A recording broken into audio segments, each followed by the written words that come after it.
the sport like isn't fully regulated here, and it's Yeah. not MMA. So I'm not going to rant about regulation for MMA either in Ireland, because that's just going to kill me as well. But anyway, that's a day for another rant. Like, We can't rant about that stuff on here. We have to be. I can rant about whatever I want. Like, it is Oh. unregulated, and it should be regulated. And I don't give a shite that Sports Ireland, you know, I have every right to say that, being that I partake in the business of MMA. Oh, you're on about Sport Ireland. I thought you're on about. Yeah, not regulating MMA as a sport and saying it isn't a sport. How dare they?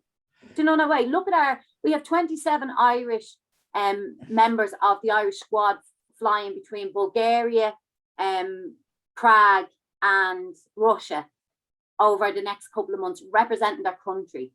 And Sports Ireland is saying that the sport is not recognised. Yet other martial art forms that are part of MMA are regulated and known and fully sanctioned as a sport in this country. Like, how does that make sense?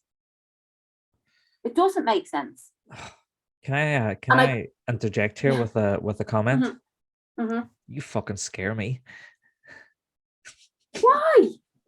But it's true. Like, you know, these kids and adults who have a livelihood from this sport should be recognised. I mean, you have some of the shittiest games are recognised as sports.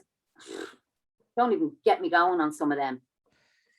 We don't want to alienate our badminton following here. Or bowls, or sorry for all you badminton I'm sorry, but on a serious note, like, yeah, on a serious note, like, you know, get with the fucking turn of the century. Like, do you know what I mean? It's one of the fastest growing sports in the world, with the highest paid athlete in the world coming out of this country, and we're not regulated. Like, no, we are regulated. Sorry, we're not. We have our own like regulations here, and we have, like, you know, a federation that regulates what we do, but we're not. This is where I get tongue-tied, because I get so annoyed and passionate at the same time.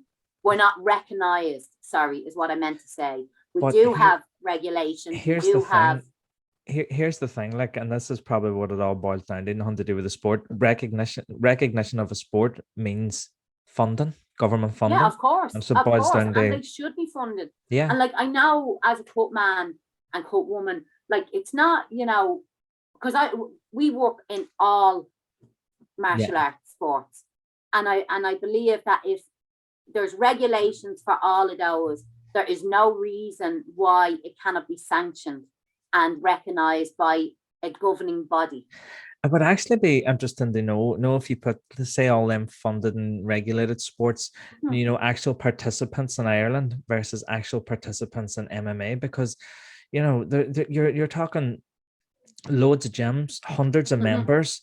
And see, another thing too, as it means access to actual fights, the competition.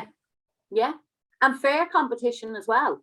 And that, I think that's the thing. We've still got this old guard, the old, what do you call them, the old boys club. Old boys club that sees it as human cockfight, and they don't realize that it's an athletic event based on participants of the same weight, similar skill set, and similar experience. It's not just oh, you're this weight, you're that weight. You fight each other. He's fought 17 professionals, and he's only had 2 amateurs. And the difference is there's no padding in MMA.